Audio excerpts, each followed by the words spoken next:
Now, as Aaron Ochieng told us in his preview of the State of the Nation address, corruption is one of the biggest issues the country expects the president to talk about. According to the Auditor General and the Public Accounts Committee of the National Assembly, close to 300 billion Kenya shillings is lost annually through graft. Before we speak to former Justice Minister Martha Karua on this issue, KTN's Michael Karanja brings us tonight's episode of the Graft Diaries, taking a look at how corruption is linked to the high level of taxation in the country.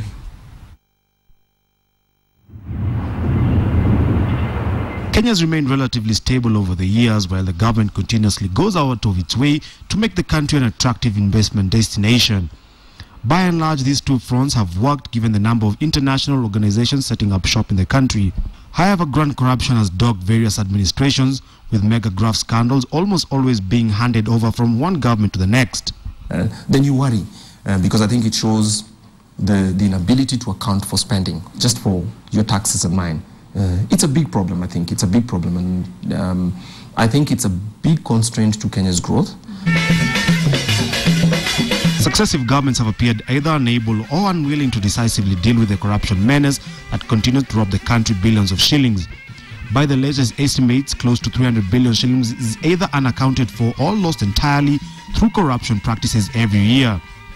Corruption has in turn left the government cash-strapped, unable to meet some of its obligations on an annual basis. And this has meant that the government has consistently relied on the fastest and most available route to raise funds: taxes.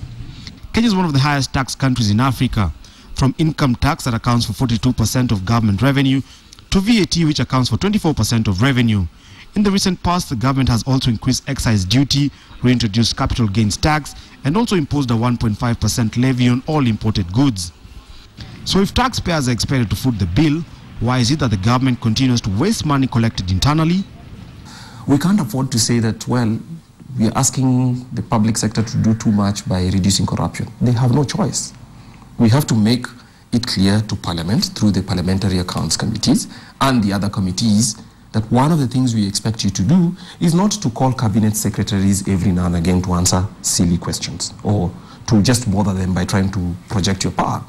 We want to see you dealing with the backlog of Auditor General's cases that involve corruption. At the same time, the government always accounts for donor support in the budget. In the 2014-2015 budget, receipts from loans and grants account for 15.6% of the national budget.